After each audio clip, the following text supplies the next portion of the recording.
Ողջույն հարգելի հեռուստադիտողներ, ինչպես տեղյակ եք, Երևանում ընթանում է Եվրոպական քաղաքական համայնքի գագաթնաժողովը, արդեն ելույթ են ունեցել Հայաստանի եւ Ադրբեջանի նախագահները, այս ելույթի քննարկմամբ ենք սկսելու մեր հարցազրույցը անվտանգային արտաքին եւ անվտանգության Երևանի կենտրոնի համահիմնադիր եւ նախագահ Սոսի Թաթիկյանի հետ, բարև ձեզ Տիկին Թաթիկյան։ Բարև ձեզ, շնորհակալություն։ Շնորհակալություն այս հնարավորության համար։ Հայաստանի վարչապետը խոսում էր այն փաստից, որ Ադրբեջանի հետ արդեն 2 տարի Հայաստանը ապրում է խաղաղության մեջ, սահմանի զոհեր չկան, ըստ էության նա գոհունակություն էր հայտնում իրավիճակով, որ ստեղծվել է օգոստոսի 8-ից հետո, մինչդեռ Ադրբեջանի նախագահը բավականին այսպես սուր էր արտահայտվում Եվրոպական խորհրդարանի հանդեպ, նրան մեղադրելով խաղաղության պրոցեսի դեմ սաբոտաժ անելու մեջ, ինչպես գիտենք,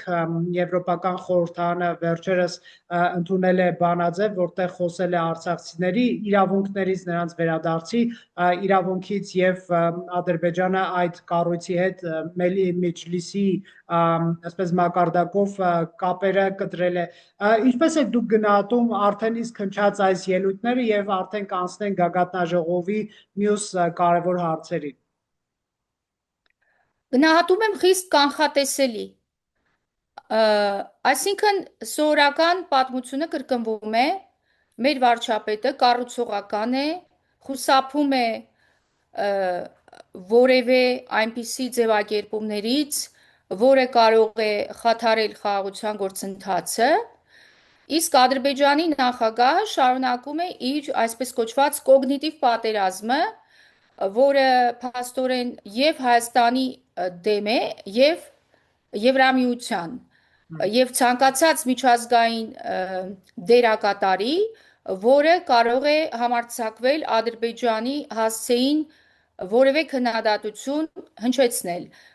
Ադրբեջանը այս քաղաքականությունը սկսեց առնվազն սեպտեմբերի 23 թվականի սեպտեմբերից հետո, Արցախում տեղի ունեցողից հետո, եւ շարունակվում է նույն ձևով, եւ իրականում ցավալի է, քանի որ հենց այն առումով, որ մենք ենք հյուրընկալում այս միջոցառումը, նա այդ առիթը օգտագործելով Հայաստանում հյուրընկալվող միջոցառումը հարթակ է դարձնում կրկին անգամ իր նպատակներին հասնելու համար, որը ակնհայտորեն Լեռնային Ղարաբաղում իր գործողությունների լեգիտիմացումն է։ Եվ գիտեք, մենք շատ դժվարին իրավիճակում ենք, Եվրամիությունն էլ է շատ դժվարին իրավիճակում ներկաները, որովհետև ինչ կարող ենք մենք անել։ Եթե վարչապետ Փաշինյանը այդ նույն ձևով իրեն պատասխանի, դա իսկապես կդառնա խնդիր եւ մեր համար որպես հյուրընկալող կողմի եւ նաեւ խաղաղության գործընթացում մենք գիտենք, որ Ադրբեջանը դա կօգտագործի եւ կսկսի այդ գործընթացը սաբոտաժ անել։ Եվրամիության առաջնորդների համար էլ վստահաբար դա հարմարավետ իրավիճակ չի կարող լինել, որովհետեւ ես վստահ եմ, որ իրենք այն կարծիքին չեն, որ այն ամենը, ինչ կատարվեց Լեռնային Ղարաբաղում, դա օրինական էր, ճիշտ էր, միջազգային իրավունքի հետ համապատասխան էր, սակայն միաժամանակ նրանք հասկանում են, որ եթե իրենք հակադարձեն, իրենք չեն կարող հակադարձել։ Տեսեք, Ժոզեֆ Բորելը քննադատական հայտարարություն հնչեցրեց այդ օրերին Լեռնային Ղարաբաղում ռազմական գործողությունից հետո եւ դա օգտագործելով Ալիևը ապալեգիտիմացրեց Եվրամիության միջնորդարար դերը, բոյկոտեց հենց այս նույն ֆորմատի Եվրոպական քաղաքական համայնքի երկրորդ Գրանադայում անցկացված հանդիպումը եւ դրանից հետո թույլ չտվեց, որ Եվրամիությունը մաս կազմի Հայաստան-Ադրբեջան խաղաղության գործընթացին։ Այնպես որ դժվարին իրավիճակ է եւ անկեղծ ասած լուծումներ չկան, ես հասկանում եմ, որ մեր կողմը չի կարող հակադարձել, նաեւ գիտեք, մեր համար իրոք զգայուն իրավիճակ է, որովհետեւ եթե վերլուծենք Եվրախորհրդարանի այդ բանաձևը, դուրս է գալիս, որ այն նաեւ համահունչ չէ Հայաստանի պետական դիրքորոշմանը, որը նշանակում է Լեռնային Ղարաբաղի հարցը փակել, մանավանդ վերադարձի հարցը։ Ու մենք հասկանում ենք, որ վերադարձի մասին խոսելը անիրատեսական է։ Ինչպես ենք մենք պատկերացնում Լեռնային Ղարաբաղի հայության վերադարձը այնտեղ։ Կարծում եմ, որ հասկանում ենք, որ դա Կներեք Տիկին Թաթիկյան, բայց այդ պարագայում Եվրոպական խորհրդանը ինչ նպատակով է նման բանաձև ընդունում, դա այսպես մեր ազգային հայրենասիրական զգացմունքները բավականին շոյող հայտարարություն էր, պատասխանատվության ենթարկել մշակութային կրոնական ժառանգության մեղավորներին ոչնչացման, պատժամիջոցներ կիրառել բռնի տեղահանման կոպիտ խախտումների համար պատասխանատուներին եւ այլն, բավականին այսպես կոշտ հայտարարություն է, բայց մենք տեսնում ենք, որ նույն Եվրոպական հանձնաժողովը նույն պահանջները գոնե հրապարակային չի դնում, առնվազն մենք նման տեսարանների ականատես չենք լինում, հակառակը էներգետիկ գործարք է, հակառակը աջակցում է խաղաղության պրոցեսին, մյուս կողմից էլ Հայաստանի իշխանությունը կարող է ասել ինչ ենք մենք ստանում, եթե այդ օրակարգը դարձնում ենք պետական քաղաքականություն, ձեր կարծիքով ինչու կա երկվություն եվրոպական այսպես կառավարությունում անուղղակի ասած։ Դա նորություն չէ, դա միշտ է եղել։ Եվրախորհրդարանի բանաձևերը ինքնաբերաբար չեն դառնում Եվրահանձնաժողովի պաշտոնական քաղաքականություն։ Այդ մեխանիզմը չի աշխատում։ Սա տարիների պատմություն է եղել։ Հիմա պետք է հասկանալ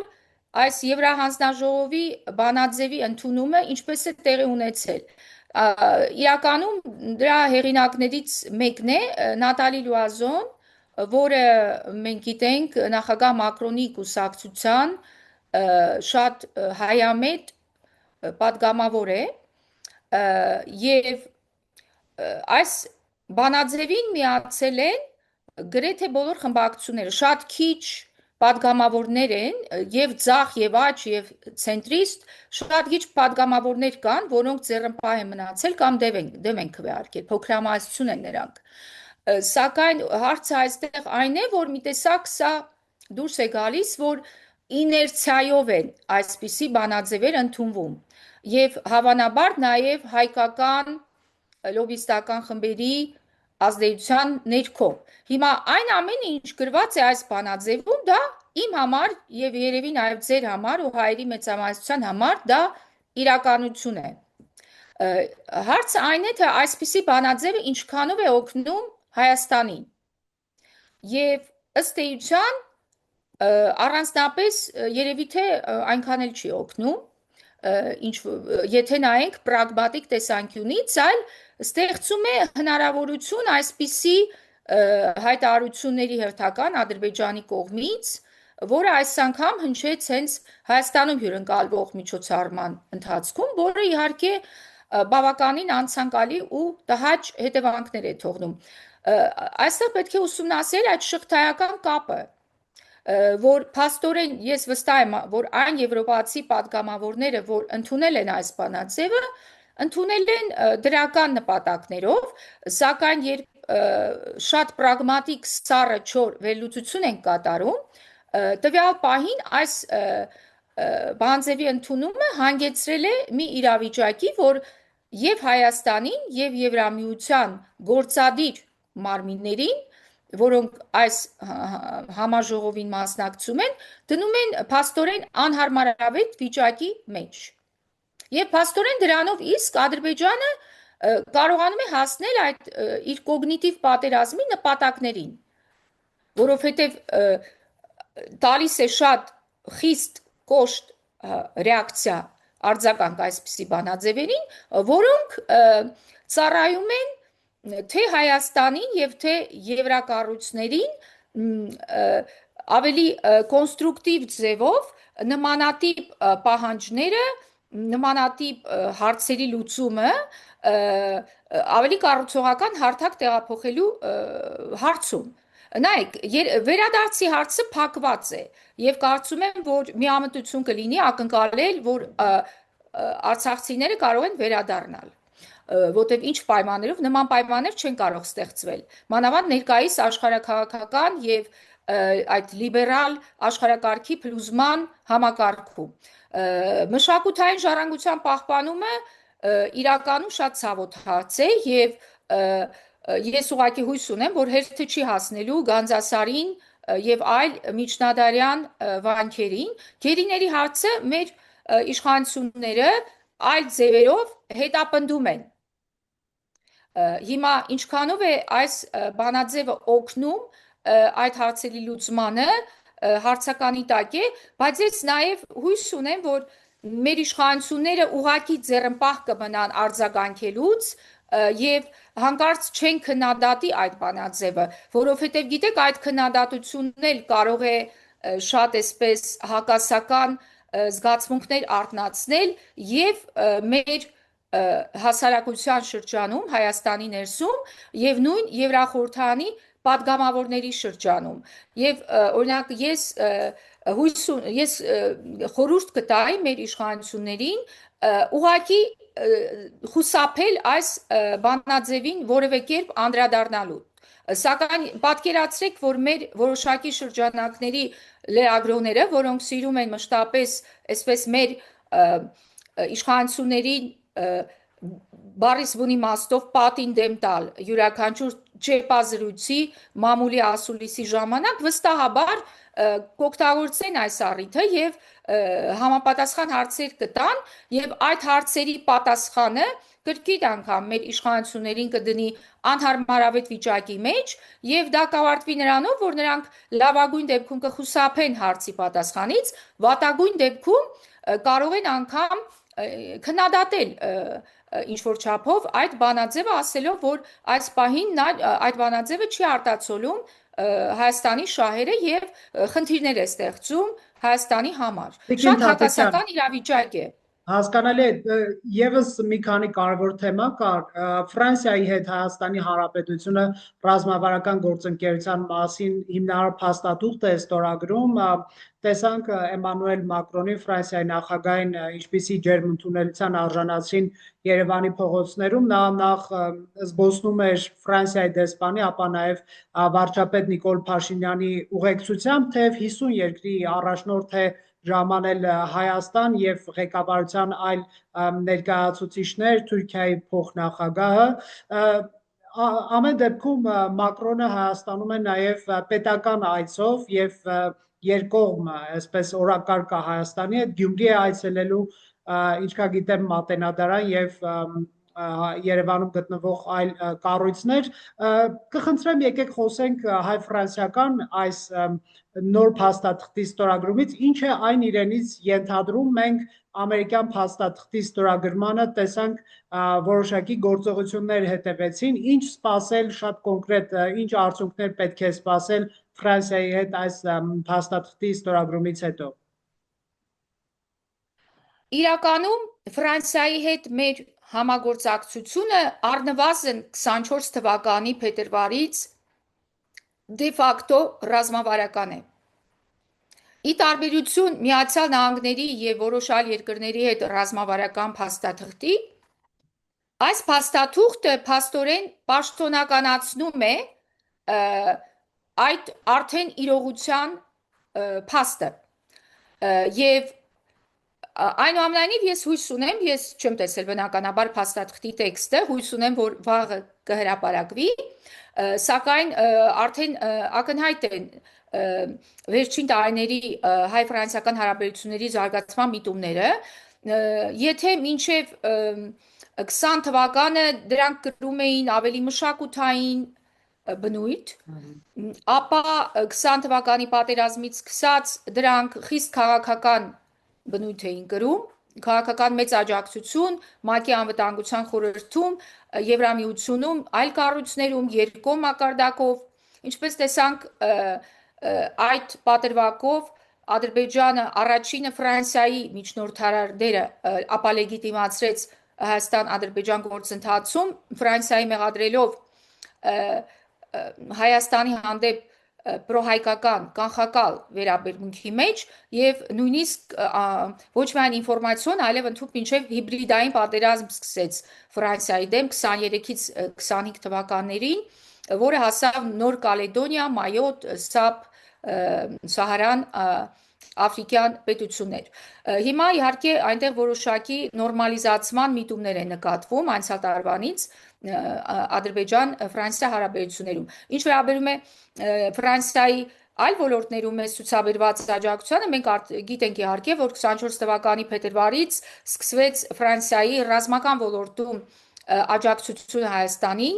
որը Հնդկաստանից հետո ամենանշանակալից աջակցությունն է այդ ոլորտում, ավելին Ֆրանսիան կոտրեց նկատի ունեք։ Այո, եւ Ֆրանսիան կոտրեց այդ տաբուն ՆԱՏՕ-ի եւ Եվրամիության երկրների պաշտոնապես դեռևս ՀԱՊԿ-ի անդամ երկրի եւ դեռևս այդպես լիովին չկարգավորված հակամարտության պայմաններում գտնվող երկրին ռազմական աջակցություն հատկացնելու հարցում շեշտը դնելով հենց այդ նույն Ուկրաինայի տիպի նարատիվի վրա, այսինքն որ մեր ինքնիշխանությունը եւ կախվածությունը Ռուսաստանին պետք է նվազեցնել եւ նաեւ ինքնիշխանությունը, տարածքային ամբողջականությունը Ադրբեջանից պաշտպանության հարցում։ Դրան հաջորդեցին վերջին 2 տարում արդեն տնտեսական ոլորտում առաջընթացը, որովհետեւ մինչեւ վերջին 2 տարին մենք նշում էինք, որ անվտանգային ու քաղաքական ու մշակութային ոլորտում Հայաստան-Ֆրանսիա հարաբերությունները շատ բարձր մակարդակի վրա են գտնվում, սակայն տնտեսական ոլորտում կաղում են բիզնեսը ֆրանսիական մեծ հետաքրքրություն չի ցուցաբերում Հայաստանի հանդեպ, սակայն դա փոխվեց վերջին 2 տարում, թե պետական մակարդակով եւ թե մասնավոր բիզնեսի ու ձեռներեցների ընդհանուր մինչեւ խոշոր ընկերությունների, ինչպես այդ Միստրալ արհեստական բանականության, նրանք արդեն փոխըմբռնման հուշագրեր են ստորագրել մեր համապատասխան կառույցների հետ։ Ֆրանսիան նաև ինֆրաստրուկտուրաների կառուցման հարցում է ներգրավել, հատկապես Սյունիքում, եւ նաեւ մի շարք խոշոր ընկերություններ, դե Վիոլան միշտ կար, սակայն հիմա այլ հարցերում է նկատվում ֆրանսիական այդ զարգացման գործակալությունը բավականին նշանակալից օգնություն է տրամադրում Հայաստանին եւ կարելի ասել, որ Հայաստան-Ֆրանսիա հարաբերությունները այս բանին գտնվում են ամենաբարձր մակարդակի վրա։ Ես հույս ունեմ, որ այս փաստաթուղթը, որը վաղը կպաշտոնականացվի եւ կհրապարակվի, նաեւ ինչ որ նոր ոլորտներում ավելի խորը համագործակցություն կկանխանշի եւ ոչ թե միայն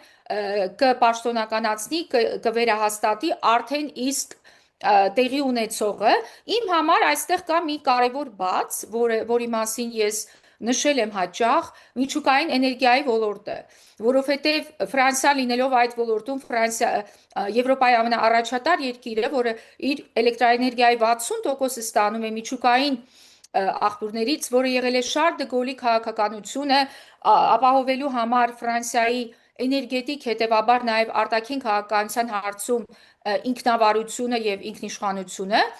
կարող էր նաև մեր համար այդ ոլորտում շատ կարևոր դերակատար լինել։ Նայեք, այս Միացյալ Նահանգների կողմից տրամադրվելիք փոքր մոդուլյար ռեակտորները հրաշալի են եւ դրանք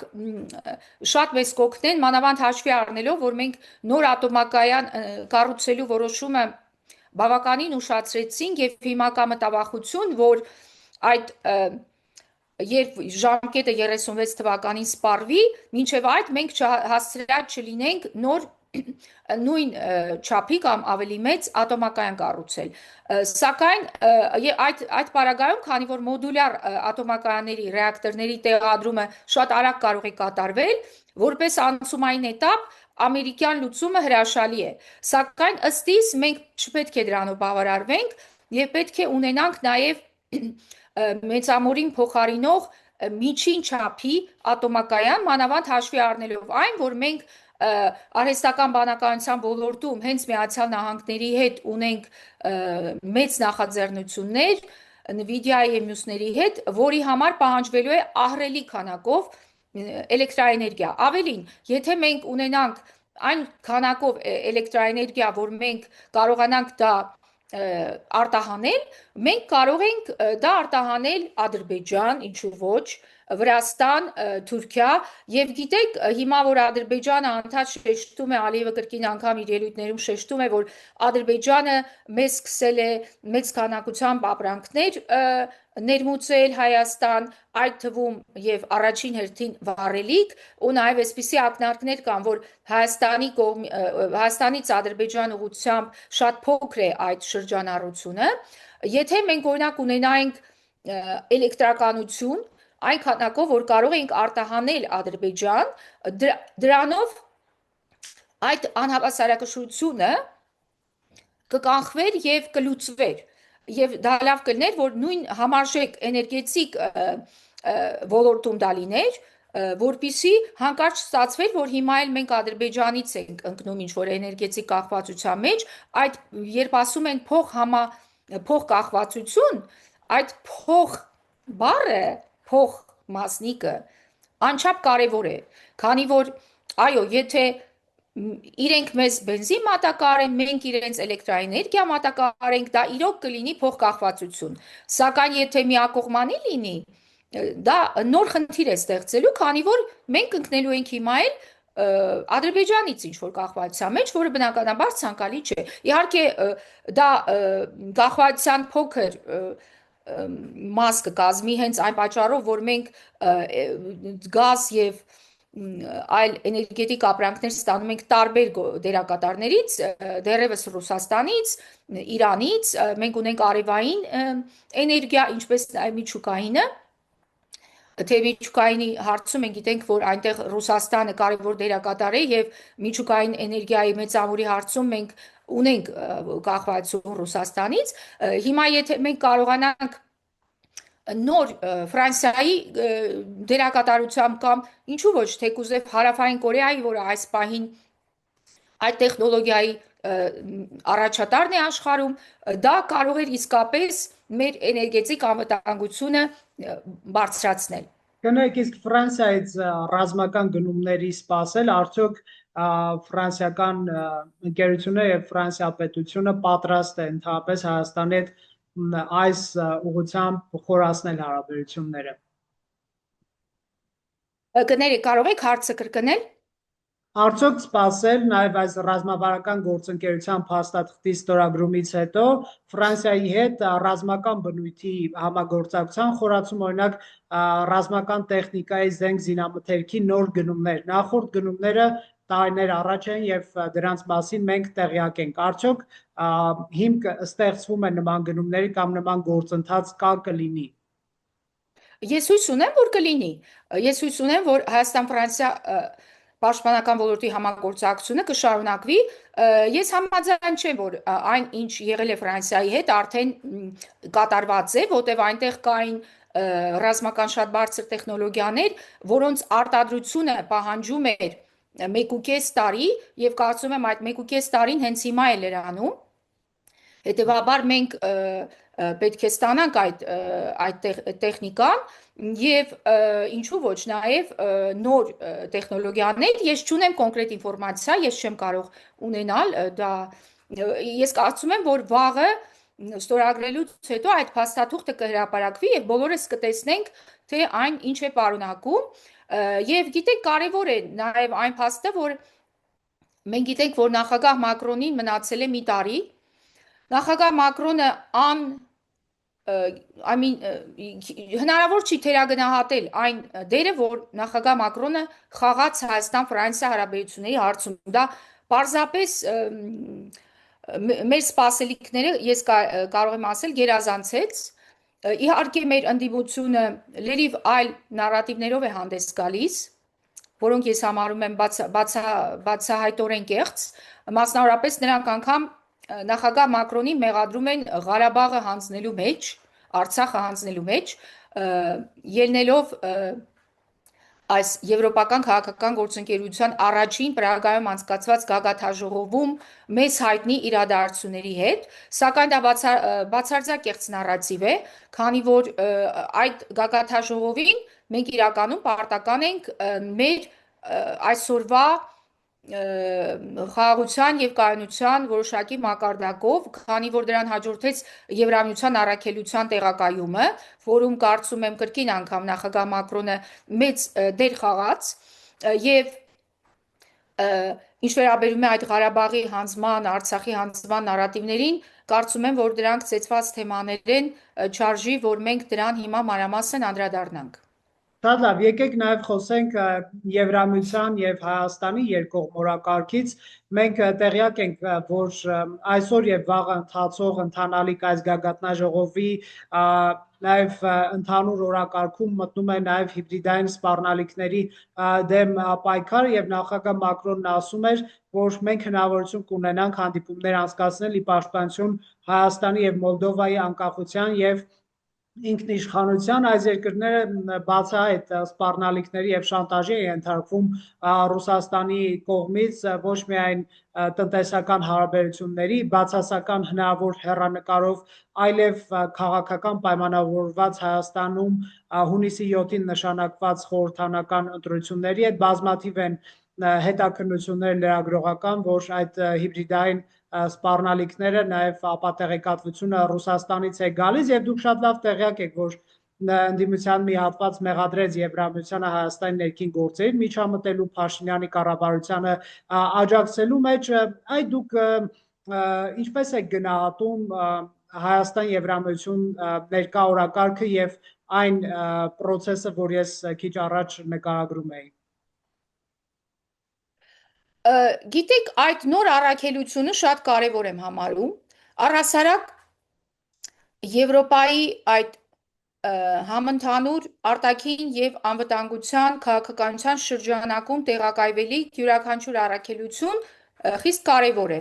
Մենք արդեն ունենք Յուման, հիմա սա երկրորդ առաքելությունն է, ես հույս ունեմ, որ մի օր նաև մենք կունենանք այնպիսի առաքելություն, որը պաշտպանական անվտանգային կառույցների բարեփոխումների հարցում խորհրդատվություն կտրամադրի, քանի որ դա ընդունված պրակտիկա է անգամ Աֆրիկայում, ես դա տեսել եմ։ Հիմա ինչ վերաբերում է կոնկրետ հիբրիդային ռիսկերին, անշուշտ մենք համակարծիք ենք, մենք ասելով իհարկե նկատի չունեմ մեր ընդդիմությանը, այլ մեր համախոհության շրջանակներում գտնվող վերլուծաբանների, գործիչների, լրագրողների նկատի ունեմ, որ Ռուսաստանի կողմից շատ մեծ ագրեսիվությամբ իրականացվում է հիբրիդային արշավ, հատկապես մեր ընտրություններից առաջ ինտենսիվանալով։ Միաժամանակ ես միշտ կրկնում եմ, որ Եվրամիությունը ես հույս ունեմ, որ հասկանում է, որ Հայաստանը այնուամենայնիվ Մոլդովա չի։ Առհասարակ գիտեք, հնարավոր չէ մի երկրից մյուսը, երբ ես աշխատում էի միջազգային առաքելություններում, մենք ունեինք կանոն։ Կարելի է դասեր քաղել եւ լավ եւ վատ իմաստով այլ երկրներում տեղի ունեցածից, սակայն երբեք երկու երկրի փորձ նմանատիպ չի լինում։ Ամեն երկիր ունի բնականաբար իր առանձնահատկությունները, որոնք պետք է հաշվի առնել։ Եվ Եվրամիությունը կարծում եմ պետք է հասկանա, որ մեր հիբրիդային սպառնալիքները չեն գալիս միայն Ռուսաստանից։ Ռուսաստանը կարևորագույն դերակատար է, սակայն միակը չի եւ անգամ միակ կարևորագույն դերակատարը չէ։ Ըստ էության մենք բոլոր հարևան երկրներից էլ ունենք այս կամ այն մակարդակով հիբրիդային արշավների էպիզոդներ։ Դա փաստահավաքները ապացուցել են, ես իմ հոդվածներում ցույց եմ տվել, դա ապացուցելի կարիք չկա։ Եվ այստեղ, եթե օրինակ Վրաստանից կարող է ինչ-որ էպիզոդիկ արշավ լինել, ինչպես մենք տեսանք անցյալ շաբաթ այդ դելիմիտացիայի շրջանակներում իբրև թե ինչ-որ գյուղ ենք հանձնելու կամ այն, որ իբր թե Լորին ու Ալավերդին իրենց պատմական հողերն են, այդպիսի էպիզոդներ եղել են, ապա կամ թուրքական մամուլն է ժամանակ առ ժամանակ ինչ-որ ռուսական նարատիվների հետ համահունչ ինչ-որ նույն նախագահ Մակրոնի հետ կապված ինչ-որ նյութ տպում կամ Փաշինյանի ընտանիքի հետ կապված ինչ-որ նյութ տպում, ապա Ադրբեջանին մենք չենք կարող նույն թեթևությամբ դիտարկել, քանի որ ես համարում եմ, որ Ադրբեջանի կողմից հիբրիդային արշավները համահավասար են իրենց ինտենսիվությամբ Ռուսաստանից եկող արշավների հետ եւ նույն այսօրվա այդ ելույթը նախագահ Ալիևի ինչ որ իմաստով ես համարում եմ այդ հիբրիդային արշավի մաս, քանի որ դա կոգնիտիվ պատերազմ է ակնհայտ, արդեն խոսեցինք դրա նպատակների մասին։ Այդ առումով ես հույս ունեմ, որ եւ մենք հիշում ենք, որ նույն Եվրամիության առաքելության դեմ արշավը ինչպես էր սինխրոնիզացվում Ռուսաստանի եւ Ադրբեջանի կողմից, որ Մարիա Զախարովան եւ Ադրբեջանի արտաքին գործերի նախարարության խոսնակը մի օրվա տարբերությամբ նույնանման բովանդակությամբ հայտարարություններով էին հանդես գալիս։ Ես հույս ունեմ, որ Եվրամիության այդ առաքելությունը նաև կհամագործակցի քաղաքացիական հասարակության հետ, լրագրողների հետ, փաստահավաքների հետ եւ որ նրանք այդպես Հայաստանի եւ աշխարհաքաղաքական եւ ներքաղաքական բոլոր այդ առանձնահատկությունները հաշվի կառնեն իրենց գործունեության ընթացքում։ Շատ լավ, իսկ այն մեղադրանքների վերաբերյալ, որ Եվրամիությունը միջամտում է Հայաստանի ներքին գործերին, իդեպ այսօր նաև Ռոբերտ Քոչարյանի գլխավորած Հայաստան դաշինքը Եվրամիությանը քննադատող այսպես լոզունգով ցույց է անում Հայաստանում ժողովրդավարական նահանջի եկեղեցու դեմ հարձակումների, քաղբանտարկյալների արկայության, այսպես ասենք, լոզունգներով նրանք ժամանելու են համալիր, այո ժողովրդավարությանը, ոչ երեսպաշտությանը, մեղադրում է Ռոբերտ Քոչարյանի ուժը Եվրամիությանը։ Ինչ վերաբերում է։ Նա ինչ է կատարվում։ Փաստորեն ոչ ժողովրդավարական ուժերը, ինչպես Ռոբերտ Քոչարյանի եւ նաեւ ինչու ոչ Սամվել Կարապետյանի, քանի որ մենք համարում ենք, որ Սամվել Կարապետյանի ուժը նույնպես